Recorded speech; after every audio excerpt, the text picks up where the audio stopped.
Last వీడియోలో చెప్పుకుని పవన్ కళ్యాణ్ గారిది కర్కాటక లగ్నం, లగ్నాధిపతి అయిన చంద్రుడు లగ్నంలో ఉండు, భాగ్యాధిపతి అయిన గురువు లగ్నంలో ఎగ్జాలేషన్ స్ట్రాంగ్గా ఉండడం, ఫిఫ్త్ లార్డ్ అయిన కుజుడు ఫిఫ్త్ హౌస్ ఓన్ హౌస్ వృశ్చిక రాశిలో ఉండడం, సెకండ్ లార్డ్ అయిన సూర్యుడు సింహరాశి ఓన్ హౌస్ బుధ శుక్రులతో కలిసి ఉండడం, రాజ్యాల ప్రకారం దశలు చూసుకున్న 1979 నుంచి 99 వరకు శుక్ర మహాదశ. ఈ శుక్ర మహాదశలోనే పవన్ కళ్యాణ్ గారు 1996లో సినిమాలోకి ఎంట్రీ ఇచ్చారు.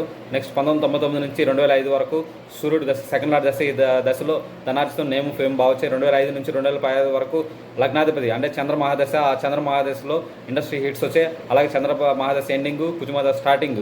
2014లో జనసేన పార్టీ స్థాపించి పొలిటికల్ ఎంట్రీ ఇవ్వడం జరిగింది. 2015 నుంచి 2022 వరకు కుజ మహాదశ. ఆ కుజ మహాదశలో ఫిఫ్త్ లార్డ్ దశ బాగుంది. కానీ 2019లో వచ్చిన అంతర్దశ వచ్చేసి శాటర్న్ 7th and 8th లాంటి శాటర్న్ దశ వచ్చింది. అందువల్ల 2019లో ఓడిపోవడానికి కారణం. 2022 నుంచి 2040 వరకు 8th లార్డ్ అయిన రాహు మహాదశ జరుగుతుంది. దానివలన కొద్దిగా కష్టపడాల్సి వస్తుంది.